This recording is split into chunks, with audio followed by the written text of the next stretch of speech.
Noogie Land helps Gilda's Club meet one of its goals to get the entire family involved. One family tells us that Gilda's Club is their home away from home.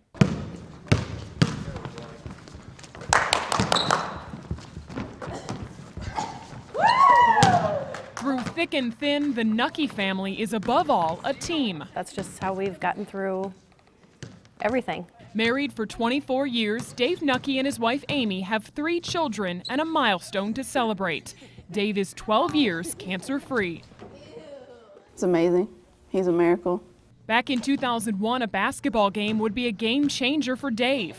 He was playing in a tournament with some college buddies, his family watching from the bleachers. The room started spinning, and then all of a sudden I blacked out and came to and was on a gurney, and the 2 ambulance drivers were wheeling me out. I'm like, what was going on? So he had this seizure, and it seemed like it took forever for the ambulance to get there. They tried to take us out, but it's kind of one of those moments to where everything just stands still. About 2 weeks later, Dave was having surgery on a baseball-sized tumor in the frontal lobe of his brain at the Mayo Clinic.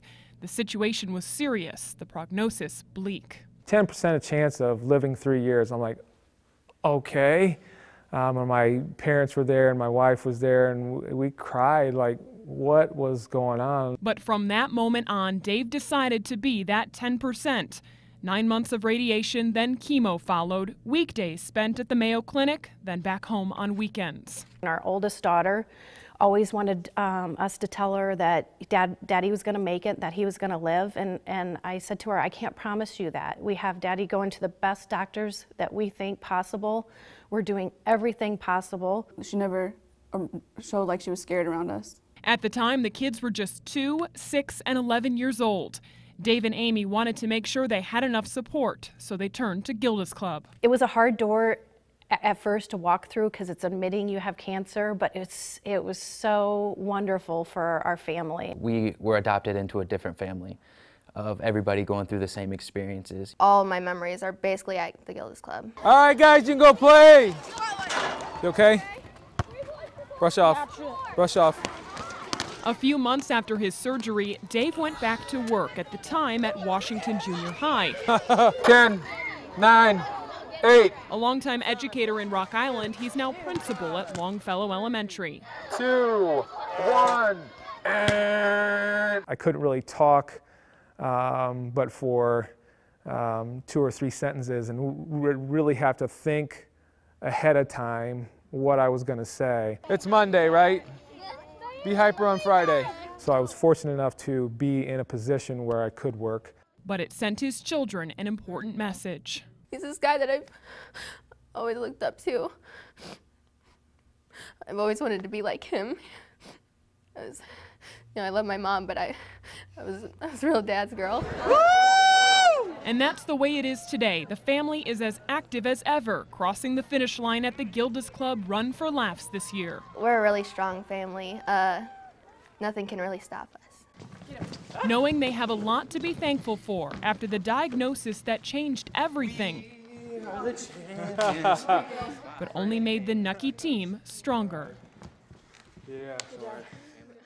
Earlier in the program, we introduced you to Bill Telly, who finds comfort in putting his emotions down on paper. The poem he wrote shortly after his wife's death shows how much he valued the house on the hill and its welcoming red door. There is a house high on a hill, somewhere on East River Drive, a sanctuary for those who are ill, a house where hope is kept alive, a home to those who enter, a home and a whole lot more, a home to those who mentor, a home with a big red door. It was a journey we didn't want to take. It was a meeting we wanted to miss. It was at first thought to be a mistake. How in the world did this happen to us? We didn't know what to expect on the other side of the door. We were greeted with dignity and respect by an angel who shared the burden we bore. It was a day I will always remember. It is a day no one will ever forget. It was a gloomy day in September. It was a family we had not yet met. And as the medical madness fought for defeat, and we thought we could endure no more, to a safe haven we would both retreat, just beyond the big red door. Then on a dark sunny day in April, my world of we crumbled into me, and I ran to a house high on a hill in a fog that would not let me see. Once again I was welcomed with love by family that had helped before. Once again I was welcomed with a hug just beyond the big red door. Oh, there is a house high on a hill somewhere on East River Drive, a sanctuary for all who are ill, a house where hope is kept alive, a home to all who enter, a home and so much more, a home to all who mentor, our home, a home with a big red door. Thank you for watching this special edition of News 8 at 6:30. 15 years in the making, and this place has truly touched countless lives. But it doesn't stop here tonight. Your donation can help keep the Big Red Door open here at Gilda's Club for everyone in the Quad City community. Make a donation by calling the number at the bottom of your screen. Thank you for watching. Good night.